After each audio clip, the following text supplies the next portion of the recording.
systems. More WJCT News 89.9 Jacksonville has the news you need, the programs you want, and the stories you love. Help support public media on the First Coast by making a donation at WJCT.org. And thanks.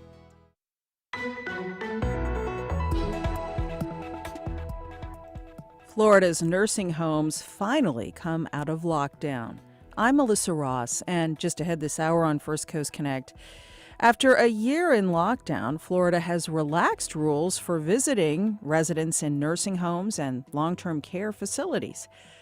What are the new regulations? We'll speak with the new CEO of River Garden in Mandarin about all of this. Then later, where we can have the maximum impact is with our corporate boards and C-suite roles.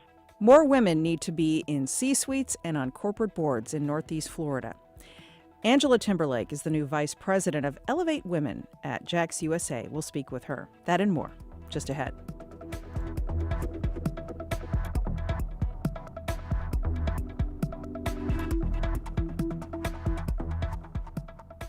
After the day's news.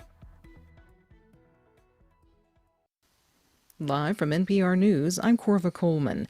The suspect in this week's mass shooting in Colorado will appear in a Boulder courtroom today. The 21-year-old male suspect is not expected to enter a plea. He'll hear the pending charges against him. Meanwhile, Colorado Public Radio's Benta Birkeland says Democrats in that state's legislature have started to discuss enacting stronger state gun laws, but no legislation has been introduced. Democrats do have a majority vote in both chambers of the legislature, and Colorado's Governor Jared Polis is also a Democrat. So it's a real possibility that something could happen in Colorado, especially with so much grief and calls for action after Monday's shooting. But there will be strong opposition too. Many on the right say tougher laws don't stop mass shootings. Benta Birkeland reporting from Denver.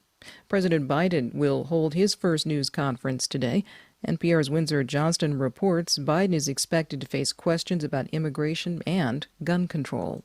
President Biden is urging Congress to pass legislation that would strengthen and expand background checks for gun sales. He's also calling on Congress to reinstate a ban on assault-style weapons in the wake of the mass shootings in Colorado and Georgia. Biden is also expected to face questions about illegal immigration and how his administration plans to address the influx of migrants arriving at the southern border. Today's press conference comes amid the president's nationwide tour to promote the benefits of his coronavirus relief plan. Biden and Vice President Kamala Harris have been making stops in a number of states, touting the specifics of the bill and how it will be implemented in the coming months. Windsor Johnston, NPR News, Washington. The White House also says Vice President Harris will lead the Biden administration's diplomatic push to address migration with Central American countries. She'll encourage Mexico and other nations to increase immigration enforcement efforts on their own borders. Leaders from Facebook, Twitter, and Google will testify virtually before Congress today for the first time since November. NPR's Miles Parks reports the subject for members of the House committee is misinformation. A lot has happened since the last time executives from Facebook, Twitter, and Google took questions from lawmakers. The violence at the Capitol on January 6th, which was fueled by baseless conspiracy theories online about the election results, and the COVID vaccine rollout. A new NPR analysis finds that articles falsely connecting vaccines and death have been among the most highly engaged with content on social media this year, which experts say could be fueling vaccine hesitancy. Potential regulations will also surely be discussed, as lawmakers consider whether the tech companies themselves should be held more responsible for what users post on their platforms. Miles Parks, NPR News, Washington. You're listening to NPR News. The time is 4 minutes after 9. This is WJCT News 89.9 in Jacksonville. I'm Michelle Coram. The city attorney for Jacksonville Beach has been arrested on charges of molesting a child.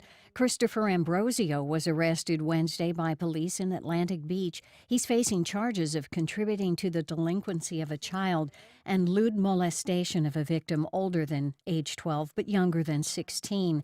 Ambrosio is the attorney to all City of Jacksonville Beach departments. Ambrosio was still in jail as of yesterday morning. If you plan to visit the Magic Kingdom in the next month, you could test out a brand new way to enter the park. As Talia Blake reports, Disney's doing a 30-day test using facial recognition technology. As Disney shifts to more touchless experiences, their latest edition will allow guests to capture an image of their face that is converted into a unique number. That number is your ticket into the park. Participation is optional. To volunteer, arrive with a Disney Park Pass reservation and valid theme park admission. Enter the designated testing lane, remove any sunglasses, hats, or other accessories off your face.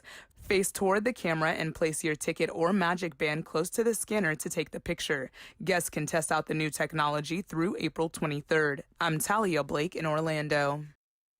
It's currently 65 degrees here in downtown Jacksonville. Partly cloudy sky now. It's going to be mostly sunny for the afternoon. Very hot today.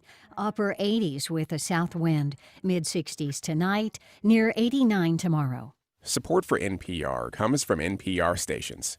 Other contributors include Womply, committed to helping self-employed workers and small businesses get their PPP loans. Application determines eligibility. More at womply.com/NPR.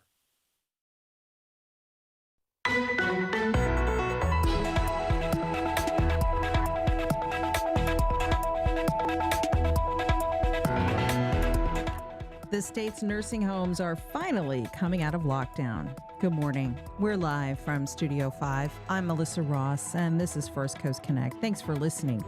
Just ahead, new rules for Florida's nursing homes and assisted living centers. We'll take a look at how your loved one is being affected and whether you can visit them. Give us a call as we talk about that and all things related to the pandemic. It's 549-2937. Then later, how the JAX USA partnership at the Chamber is working to elevate more women to leadership roles here on the First Coast. That's all ahead. Plus, the Jacksonville Music Experience will have some new releases for you to listen to this month, and Wild Florida will get us outdoors. First, though, the latest numbers on the pandemic. Yesterday, the Department of Health reported that statewide, the number of Florida coronavirus cases increased yet again by 5,143. The cumulative total now stands at 2,021,656. Active hospitalizations went down by 54. That's good news. But there were more deaths yesterday, 30 more deaths from COVID. The death toll in the state now stands at 32,850. And 5.2 Florida residents, 5.2 million, I should say, have received at least one dose of vaccine. Now, it's because of vaccinations rolling out that we've seen a change this month. Just over a year since locking down the state's nursing homes and assisted living facilities so that seniors could be protected from the virus, Florida officials have quietly rescinded those emergency rules. This is a move that's been met with relief, celebration, and some confusion. We had hoped to speak to River Garden Senior Services about this on the show today, but they've been unable to connect with us. So I'm just going to tell you a little bit more about this, and then we'll talk about other COVID news. Now, the nursing home rules were relaxed last fall after a task force appointed by Governor Ron DeSantis heard testimony that nursing home residents were dying of isolation, not from the virus, but of isolation. That said, visitation for many months has still been limited, very limited, to a small circle of loved ones, and they have had to wear masks, face shields, gloves, and in most cases stay 6 feet away. And they also had to make appointments that could be canceled by the facility if another resident tested positive for the virus or if the visitor failed a screening exam. But here's the thing. The majority of nursing home residents in Florida have now been vaccinated. And so they've been calling for more freedom, including the ability to touch without gloves, for example. Jacksonville resident Mary Daniel served on the governor's task force for this after she lobbied for visitation. She actually took a job washing dishes at a Jacksonville memory care center just so she could see her husband there. She got a call Monday from a state agency letting her know that there have been these changes. And so this is good news, everybody. This means that if you have a senior a loved one in a nursing home or a long-term care facility, you can now experience some relaxed visitation guidelines. I think we do have Maureen Mizrahi now. No, we don't have her yet, CEO at River Garden Senior Services. We'll try to get her in a moment. But, the Florida Healthcare Association represents the state's nursing homes. They are excited about this development, but they are trying to get some clarification. There is still a bit of confusion about what these regulations mean. We'll continue to follow that. But here's the bottom line. COVID cases have plunged 83% among U.S. nursing home staff, even in spite of vaccine hesitancy among many healthcare workers and people that work in nursing homes and assisted living facilities. An 83% drop in this population of nursing home staff. That's good news. A spokesperson for the American Healthcare Association and National Center for Assisted Living says that these numbers suggest that the vaccine appears to be having a really dramatic effect on reducing cases, which is so encouraging. So as we talk about this, think about vaccinations for everyone, which should be our reality in a few short weeks. The more people that we can get vaccinated, the more seniors in nursing home facilities can see their loved ones. The more we can gather, say at a barbecue this 4th of July, the more you can fly somewhere that you've been putting off going to. So get the vaccines. Get the vaccines. We're going to take a quick break and we'll be right back.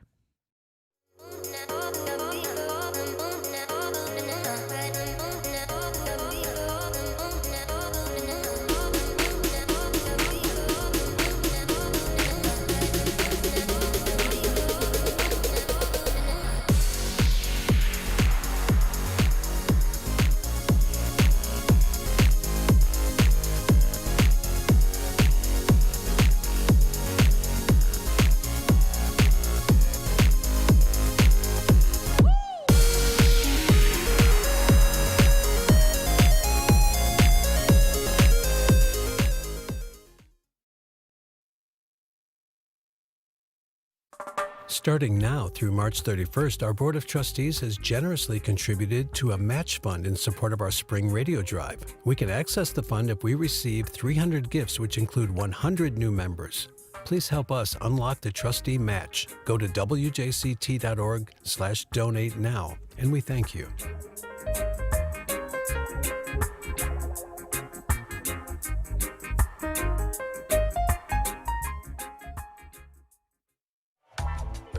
Groove to Electro Lounge Radio around the clock.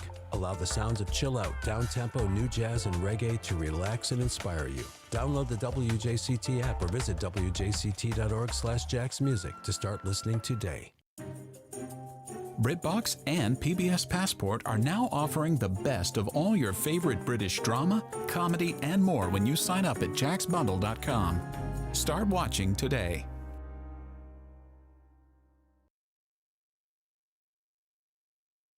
For the best music from the 60s, 70s, and 80s, tune into 89.9 HD3, the WJCT app, or jacksmusic.org. We've got your music on Anthology on 89.9 HD3.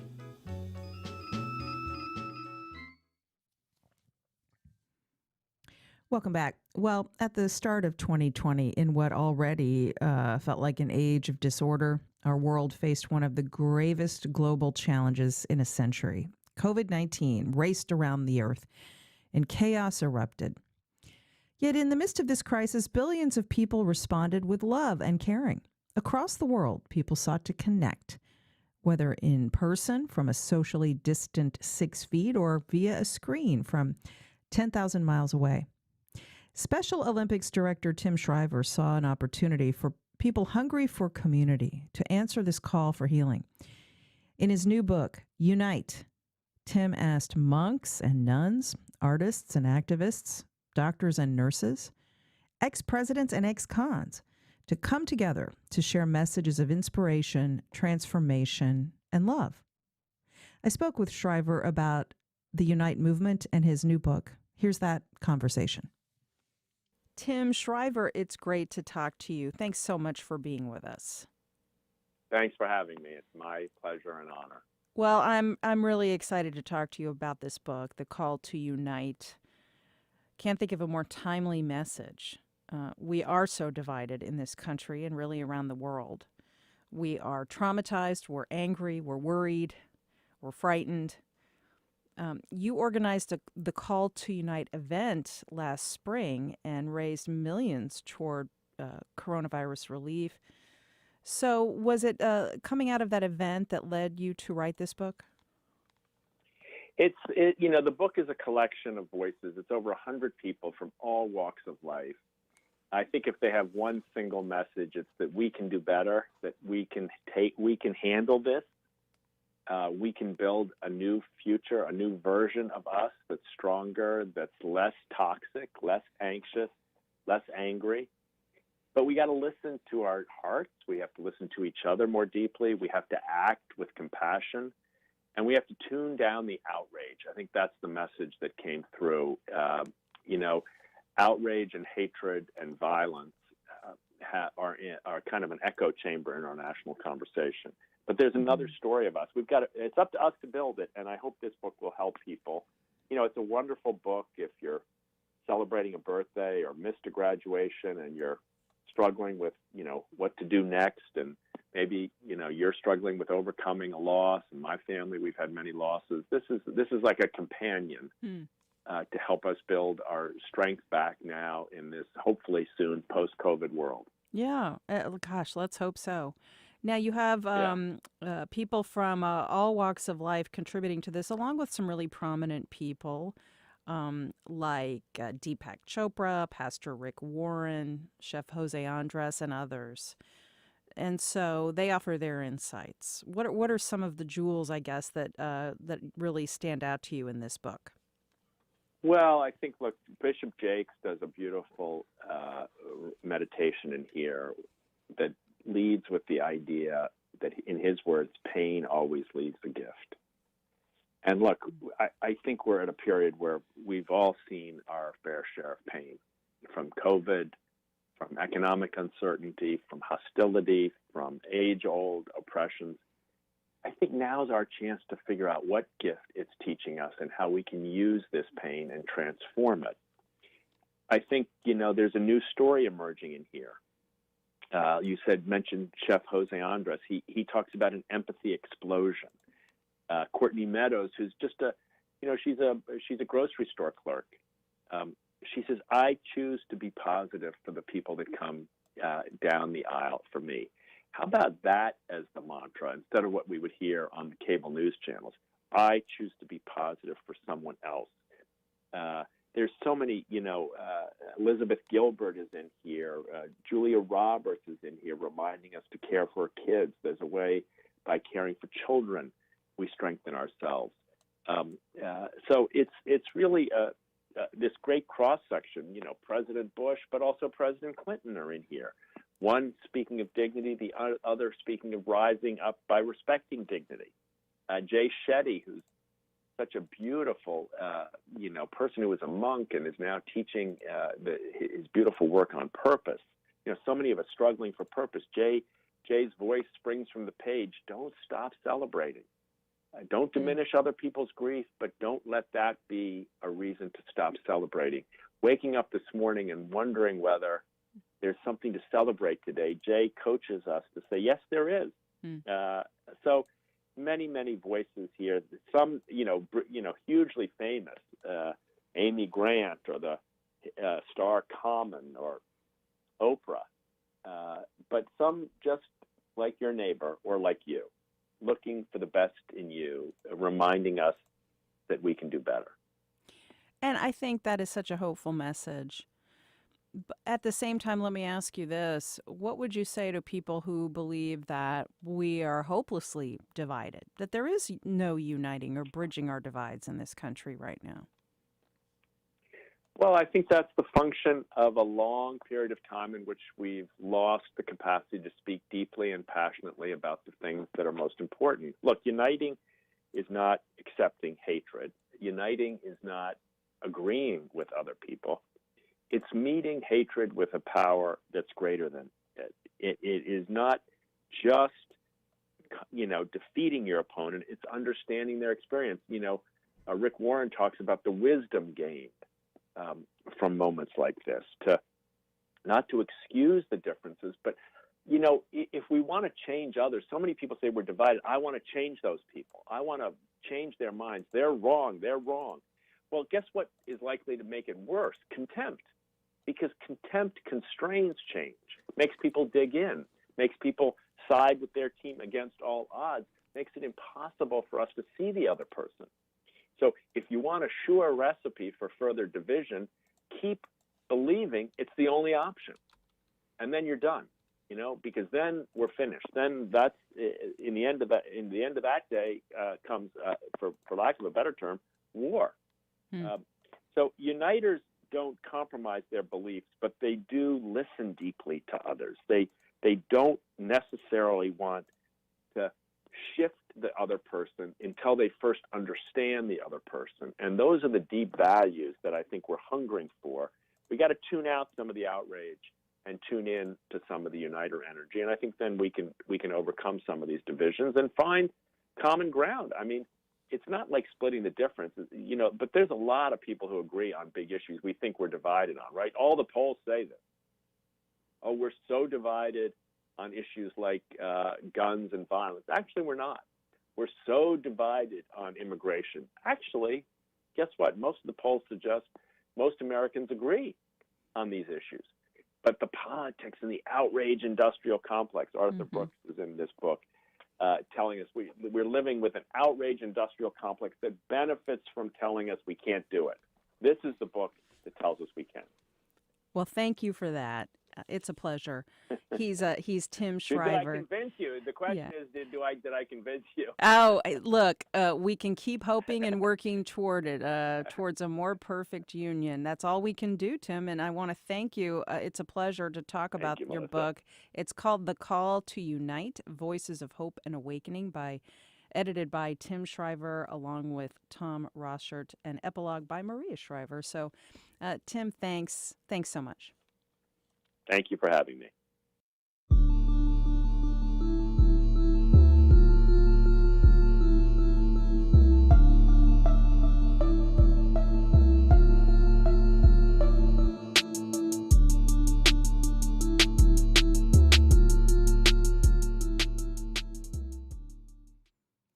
Some news this morning from Tallahassee. Governor Ron DeSantis just announced new eligibility guidelines to get your COVID vaccine. Here they are. Beginning next Monday, March 29th, anyone age 40 or older will be eligible to be vaccinated. So starting Monday, if you're 40 or older, go get your vaccine. Then the following Monday, April 5th, anyone aged 18 or older can be vaccinated. So mark your calendars. If you're 40 or older, go starting Monday. If you're 18 or older, you can go starting Monday, April 5th. Pre-register at myvaccine.fl.gov and get your vaccination. You can also go to any CVS, Walmart, Publix, Winn-Dixie, Walgreens. Go to the FEMA site at the Gateway Town Center with no appointment. But however you do it, go ahead and get your vaccine because the eligibility just opened up significantly. Okay, along with that, as we were talking about at the top of the hour when we had some technical difficulties, guidelines for the state's nursing homes and long-term care facilities have also relaxed after a year of lockdown. Marty Goetz is CEO Emeritus at River Garden in Mandarin, a prominent long-term care facility in the area, and he's on the line. Marty, good morning. Good morning. Thank you for having me, Melissa. And it's 549-2937 to join us. So the state has announced a relaxing of restrictions at places like River Garden. Tell us what the change has been like.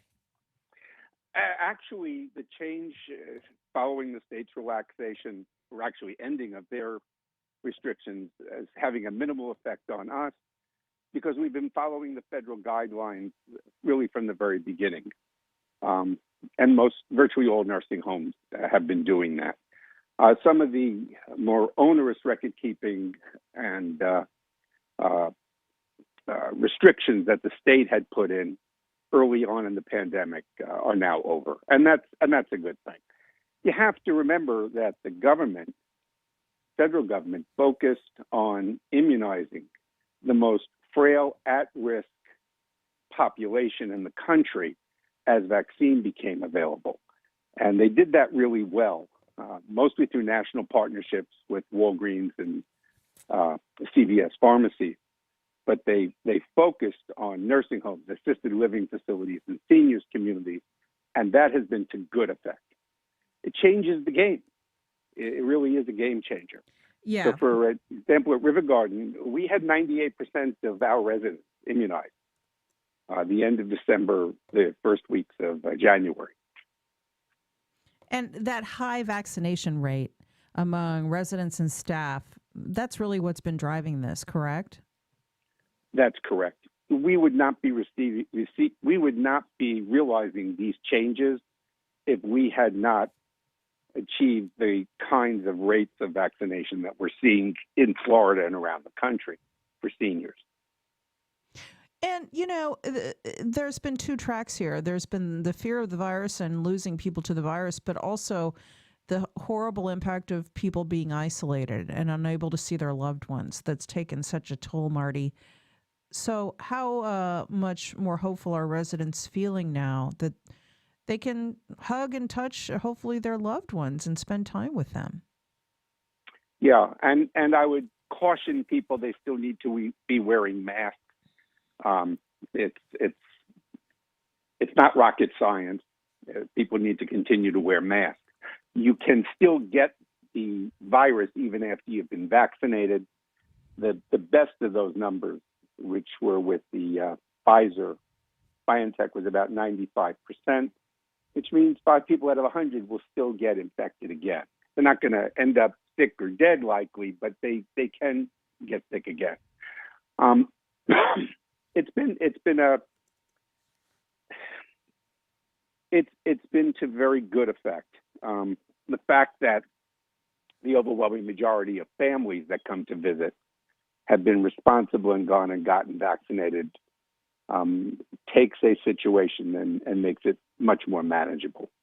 The numbers have dropped dramatically on infections of nursing home, assisted living facility residents, and that's the direct result of vaccination. Here is a tweet from a listener. As long as the residents are fully vaccinated, there should be no reason to isolate them from family, especially if the visitors are also fully vaccinated. At the same time, let me ask you quickly before we let you go, what about vaccine hesitancy among healthcare workers? And that includes folks that work at places like River Garden. As many as a third of healthcare workers around the country have said that they don't want to get the vaccine. What are your thoughts about that? That's troubling, and that's found in healthcare workers throughout the country, as you point out. We took a week before the vaccine came to River Garden. We spent a full week meeting with our staff, our residents, families. We talked to everybody to try to address vaccine hesitancy. Had virtually none of it among our residents. The staff numbers at River Garden now are up to almost 80%, having taken the vaccine. But that's on the high side. Nationally, as you point out, it's much lower. I don't have an answer for it. It's bizarre. Healthcare workers have taken the biggest hit on this, and you would think those numbers would be much higher. I think they will. I think they will get better, but it's disappointing that it's so low. Yeah. There's just a lot of skepticism among some folks about the safety and efficacy of the vaccines. And so what's your message to people that are struggling with that, given that you're wrapping up an incredible tenure as CEO, we need to say, of River Garden? You'll be handing off the reins to a new leader. But you've been overseeing this vulnerable population for many years. And so I'm sure this is something that's strongly felt for you. Thank you very much. Mari Mizrahi actually succeeded me on Sunday. Okay. She is now River Garden's CEO. COVID-19 has been the most stressful experience of my career. I'm not alone in saying that. It's the 6 months in the beginning when we were in a complete lockdown and families were unable to visit was extremely stressful. The beginnings of opening up our campus, and we have begun to open up our campus, continues to occur, is in baby steps because you don't want to screw it up. You want to get it right, and you don't want any more disease. So it's a process. You know, it's a process. The seniors community has been heavily hurt on this, and we're coming out of it. We're coming out. People need to be vaccinated. The answer to this, the solution to this, is vaccination, and for that we are very grateful. Yeah. And as I mentioned a few minutes ago, there are new rules for vaccines in Florida just announced from the governor's office this morning. Here they are. I'll repeat them again. Beginning Monday, March 29th, if you are aged 40 or older, you are now eligible to be vaccinated. So go get your vaccine, 40-year-olds and up, starting Monday. Then the following Monday, April 5th, anyone 18 or older can get the vaccine. So all adults beginning April 5th, Marty, will be eligible to be vaccinated. There's been a lot of criticism of this rollout in Florida, Marty, people pushing the governor to open up this eligibility. So this can't come soon enough. I completely agree with you. Everybody needs to be vaccinated. And, you know, this is not an individual rights thing. We're all in this together. It's not me, it's we. And that's, if there is one thing that we have learned from COVID-19, if there's only one thing, it's that we're all in this together and that our fates are inexorably linked one to the other, and that public health needs to be properly funded, and we need to do a better job of being able to communicate and aggregate our resources when something like this confronts us. Very well said. Well, congrats to you. Enjoy a little less hectic schedule. I'm sure you are really looking forward to that. He's Martin Goetz, CEO, now CEO Emeritus at River Garden Senior Services. Thanks so much, Marty, for being with us. Thank you, Melissa. Thank you for having me. And much more still ahead. Later, we will celebrate the beautiful noise of our growing local music scene with some March releases by First Coast artists, part of our Jacksonville Music Experience. But up next. Where we can have the maximum impact is with our corporate boards and C-suite roles. Elevating more women to leadership positions in Northeast Florida. A conversation with the VP of Elevate Women, Angela Timberlake, at the Jax USA Partnership. That's after this.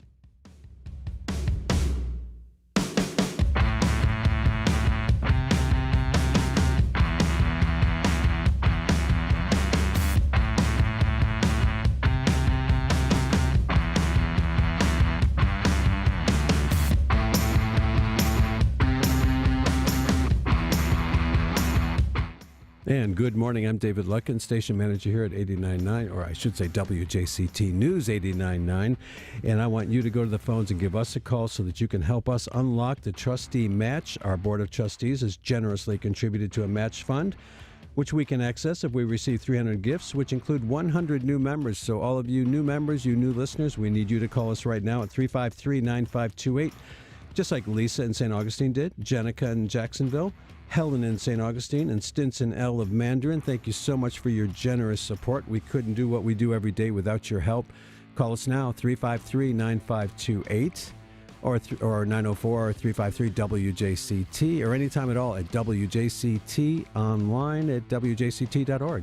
That's how it works. Give us a call now, 353-9528, and we thank you so much for your financial support.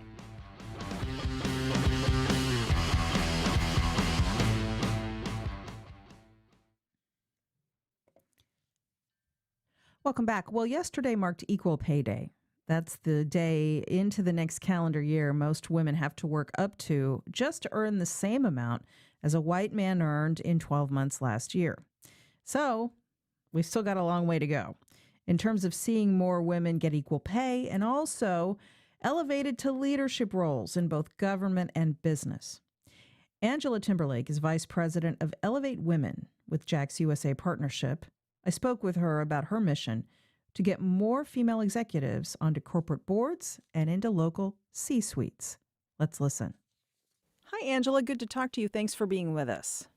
Yeah, absolutely. Thanks for having me, Melissa. It's good to check in on you in your new position, Vice President of Elevate Women for Northeast Florida. You have the stated portfolio of getting more women into leadership roles in this community, particularly in the C-suites of companies and other leadership positions. So you've had some time to kind of get your feet wet in this job. When we talk about the gender leadership gap in Northeast Florida, we've got some real challenges. How are you approaching this whole initiative? Yeah, absolutely. So last year, I started in July, and so last year was really focused on and putting in a strategic plan because we could go in so many different directions, right? Because we are underrepresented in so many different areas. So what I wanted to do was really focus on where can we maximize our impact, and where can we have the discussions that will really drive this forward. And so what I've done is really outlined a roadmap to get us some wins, get momentum, and really get sustainable results, right? I don't want this to be a one and done situation and find us back here, in a couple years. So what I've done is really outlined, where we can have the maximum impact is with our corporate boards and C-suite roles. Mm-hmm. When we start there, we begin to have the discussions at the highest level, right? And we encourage to have those diversity conversations to happen. And happen from a business standpoint. And that's really the key to this is how is this driving business forward? And how is this a business issue? Because we have to be very clear that it's not necessarily a woman's issue. It's not necessarily a community issue. It is a business issue. And how can we provide a service to our businesses that really connect our women to into that pipeline? Right, because the data shows more women in leadership roles is good business. The companies that have better leadership tiers, more diversified tiers, they do better. Absolutely, and we're finally at a place where we have that data, right? And so that is something that we can leverage, and we can also leverage. We have quite a bit of companies here that have moved the needle, right? They have brought women into those key decision-making roles, and so we can leverage their experience and say, how has this changed your business? How has this changed your organization? What benefits are you seeing, and how can that help us drive the conversation forward? So you said you're working with the numbers of C-suites at major corporations and also corporate boards. Are you setting targets in terms of trying to get a certain percentage of women appointed to corporate boards in this city and to the senior level executive roles? Yeah, absolutely. Great question. So we are pulling the data together right now, so we have a very good, a comprehensive understanding of what our current representation is right now, and then we'll place a target on what that should look like within, the next, 3 years, the next 5 years. And so that's soon to be coming, but we're working on getting that data so we have a benchmark to start with. Okay. So this is an ongoing process, but it is gratifying to see someone at Jax USA Partnership working in this manner. Of course, your position was created after a coalition of women's leadership groups around the city formed a big block, conducted a research study, and demonstrated the need for this in the first place. So that's sort of the backstory. It really is, and the founding members of that coalition and all these women organizations are doing such great work. But what they realized is that there needed to be focus on it. There needed to be one dedicated position, and where that was positioned was key too, so that it could be seen as a business initiative. So that's really the foundation of it, and I'm proud to continue this work in a meaningful way, in a very strategic way. How can people be part of this effort? It's a great question. There's so many different components to that. So right now, what we're doing a couple of key things. We're building our brand, obviously, and we're creating awareness of all the great work that's happening. The main way that we can really bring the community in is to bring forward talented women that want to serve on boards, that want to serve in the C-suite, that want to serve in that senior leadership role, and bring them into Elevate Women's pipeline. The more we can get the community together in our pipeline, the more we can position those women in the right place at the right time. So that's what we've been really asking the community to do, is to connect those women to Elevate Women. Angela Timberlake, a pleasure. She's VP of Elevate Women at Jax USA. Thanks so much. Thank you, Melissa. Clay Today, proudly serving Clay County, Florida. The Clay Today, Clay County Leader, Oakleaf, and Keystone Heights Herald. Your community newspapers. More information at claytodayonline.com.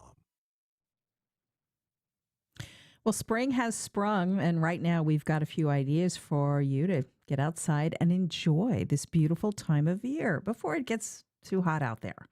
Contributor Lisa Gruba is an environmental journalist and Florida master naturalist, and she's on the line to show us a bit of wild Florida for this month. Hey, Lisa, good morning.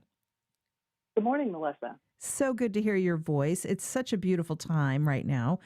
What's on your agenda this month when it comes to getting outside? Well, the big story this month is events. For the first time in a year, every nature group or park seems to be scheduling outdoor events. And I've seen a huge increase just in the last month. So let me go over a couple. One is there's a concert series on the St. Johns River. It's sponsored by Downtown Vision, Honey Hounds, and ViStar Credit Union, and it's called Jax River Jams. It's every Thursday night in April. So that's April 8th, April 15th, April 22nd, and 29th from 5 to 9:30 p.m. And it's at the landing site, the former landing site. So bring your chair and possibly a blanket. There will be, there's an open market, and there will be food trucks. And one night they will feature country, one night punk, one night hip hop, and one night rock. And it's a way of getting out and seeing our beautiful river. Covering all the musical bases, too. Yeah. Exactly. April 10th and 11th is the Naval Air Station Air Show. And typically people that have boats go out and anchor up in the river near Naval Air Station, because the river is really wide there. It's about 3 miles wide, so you just have this great vista to watch the air show. But if you don't have the opportunity to get out on a boat, I want to recommend a couple of parks that you should have a good view from. Stockton Park in Ortega, Memorial Park in Riverside, and then the county dock down in Mandarin. That's the new, really long dock that the county put in about a year ago, and it's near Walter Jones Historical Park. And you should be able to get out there and really have a good view of the air show. There's a scavenger hunt going on at Bogey Creek Preserve.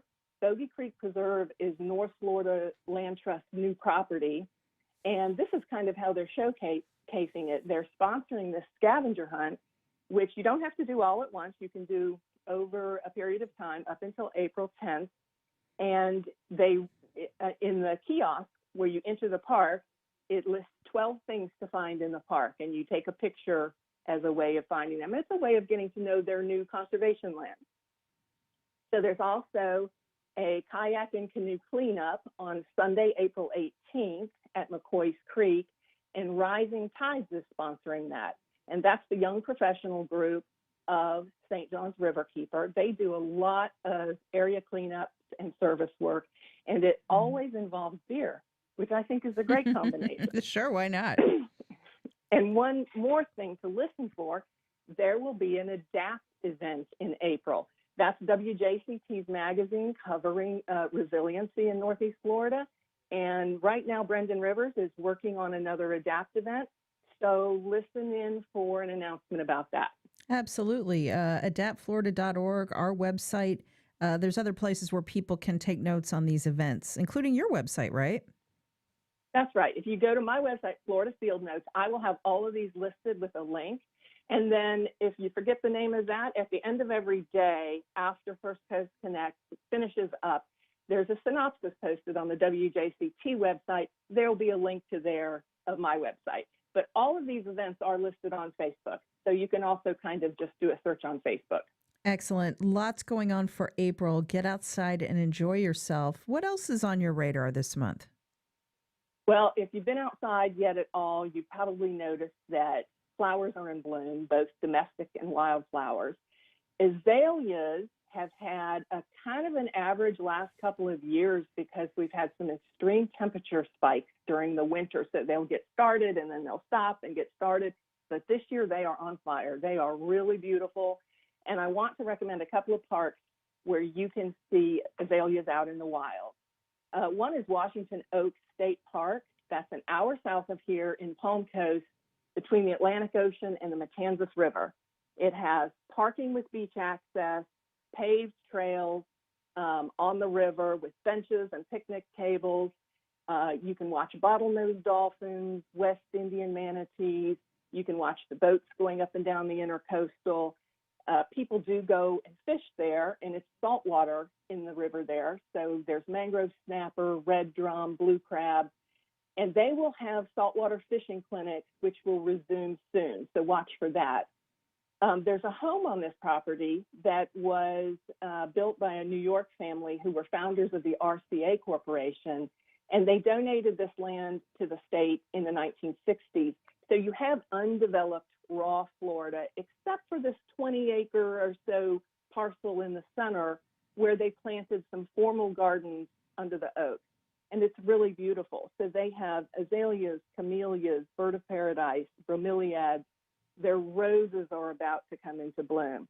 But if you want to see the azaleas, you'll need to get out there pretty soon because they're kind of ending their blooming period.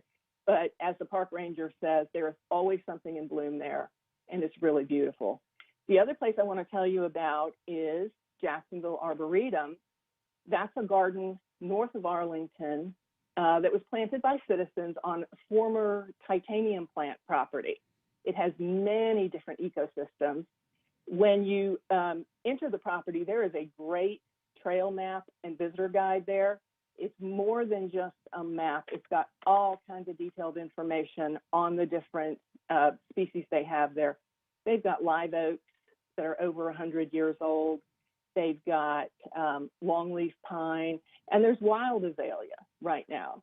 So off of the Live Oak Trail and the Lake Loop Trail, there are strands of wild azalea. Mm-hmm. So very beautiful.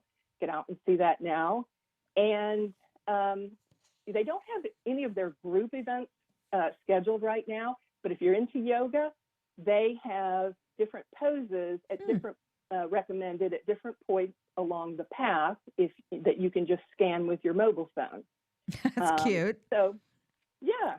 So, but if you want to get out and see the azaleas, great time to get out and do that. Absolutely. The Arboretum is such an incredible hidden gem right in the middle of the city. What a great idea. Whatever you do, get outside and enjoy this beautiful time because as we know, before we know it, Lisa, it's going to be really too hot to do these kinds of things for a long time. So always so good to hear your voice. It's our Wild Florida.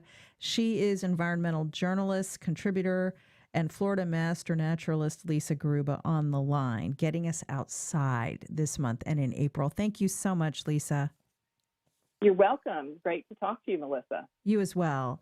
And still to come, some more fun stuff. It's our Jacksonville Music Experience listening sessions as we go through some new local music releases with our music contributor, Matt Shaw. Don't go away. We'll be right back.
Starting now through March 31st, our Board of Trustees has generously contributed to a match fund in support of our spring radio drive. We can access the fund if we receive 300 gifts, which include 100 new members. Please help us unlock the trustee match. Go to wjct.org/donate now, and we thank you.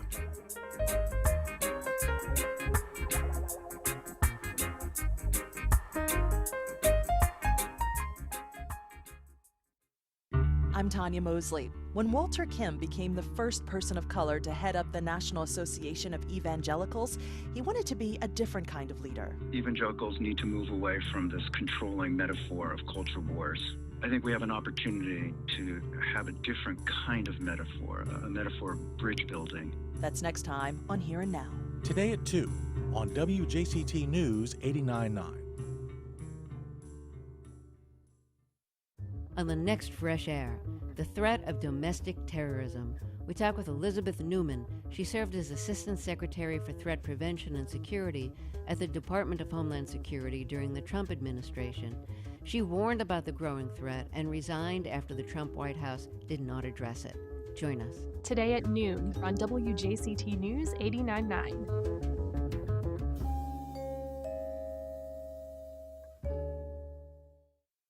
Our skies are getting busier as travelers return to the air, but public health officials are still urging people to avoid non-essential flights. Who's flying where? And have the airlines put their billions in COVID aid to good use? I'm Jen White. That's next time on 1A. Today, starting at 10 on WJCT News 89.9.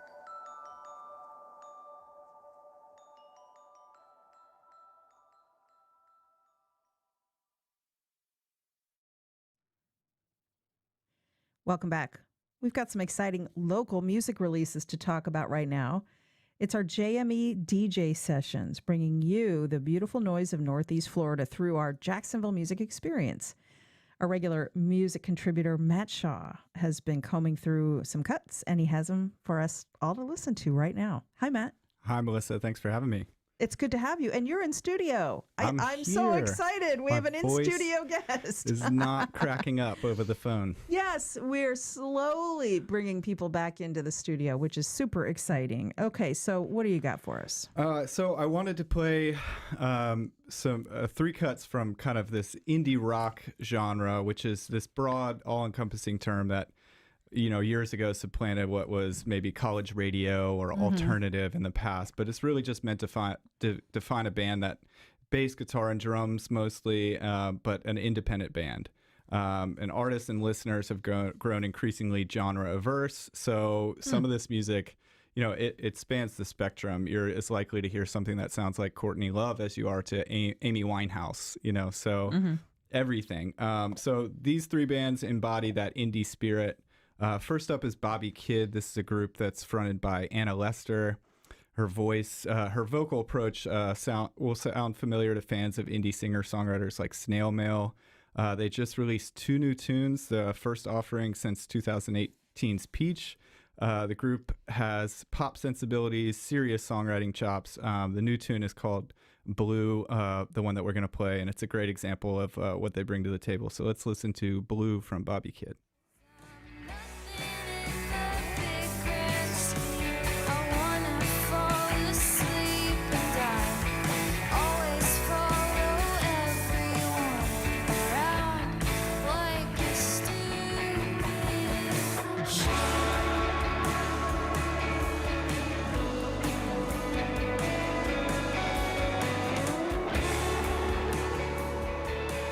I like that.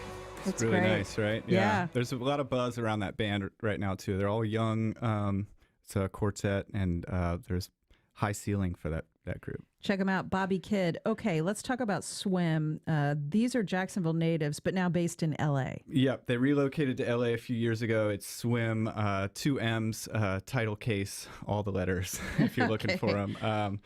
Jacksonville is a consistent stop for them when they're on the road. They haven't forgotten about us.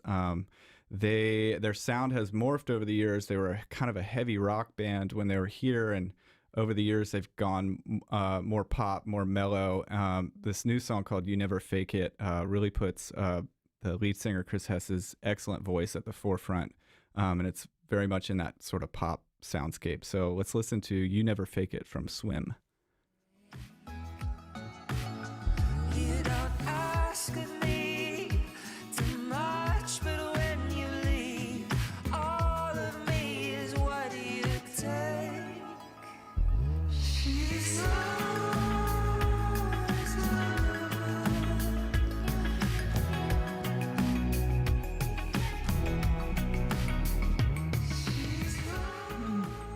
It's dreamy, and there's a nice video to support this too. You say, right? Yeah, very steamy video. Yeah, it's good. It's PG, but it's it's just really nice.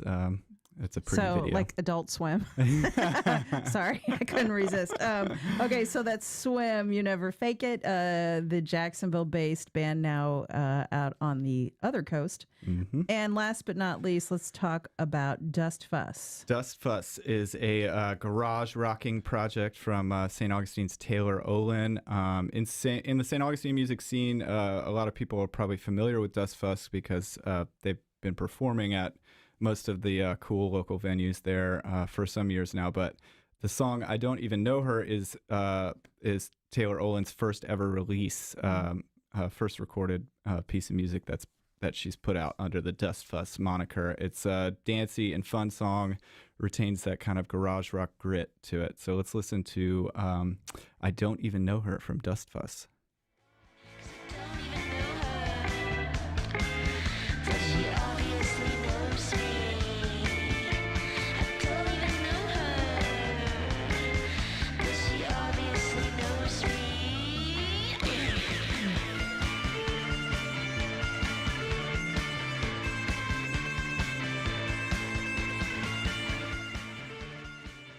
Little edgier, and all female artists on your list this month too, by the way. Except or almost for Swim. all. Yeah, almost yeah, all. yeah. Two female-fronted projects, and then another pop one from our LA friends. It's great to get your insights into music, and let's take a minute to plug the Jacksonville Music Experience.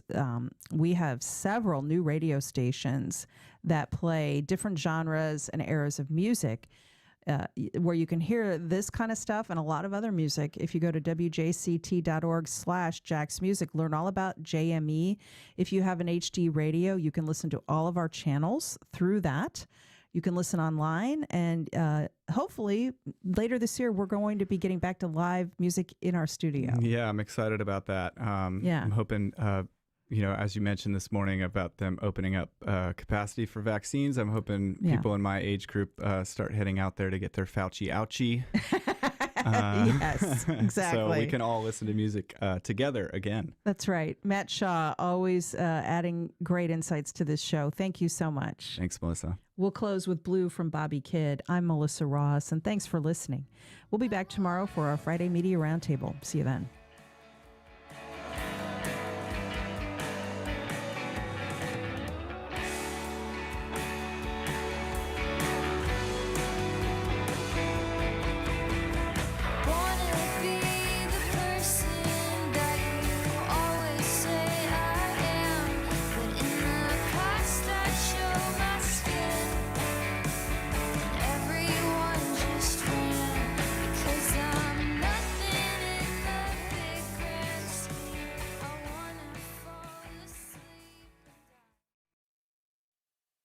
Support for First Coast Connect is provided by Baptist Health and the North Florida TPO.